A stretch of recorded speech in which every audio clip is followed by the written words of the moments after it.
ধরুন আপনি কোনো একটা জিনিস তৈরি করবেন বা বানাইবেন, আপনি যদি জানেন সেটা আপনার ক্ষতি করবে, আপনি কি সেটা বানাইবেন বা তৈরি করবেন? 99% মানুষই সেটা তৈরি করবে না। আশা করি 10% মানুষই এটা তৈরি করবে না। তারপরেও আপনাদেরকে বোঝানোর জন্য বললাম। হয়তো আপনাদের মধ্যে এমন কেউ থাকতে পারে যে আমি বানাবো বা আমি তৈরি করব, এতে যদি আমার ক্ষতি হয় তাই হোক। ঠিক তেমনটাই করল আল্লাহ তাআলা। আল্লাহ তাআলা আগে থেকেই জানতো যে আদম আলাইহিসসালামের সন্তানেরা অনেক নাফরমানিতে লিপ্ত হবে, জিনায় লিপ্ত হবে, গুনাহ করবে, পাপ করবে। তারপরেও আল্লাহ তাআলা আদম আলাইহিসসালামকে সৃষ্টি করছে।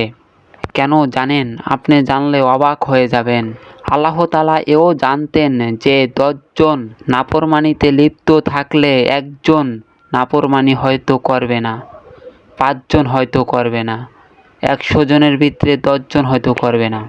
এই কারণে আল্লাহ তাআলা ফেরেশতাদেরকে বলল যে আমি যা জানি সেটা তোমরা জানো না।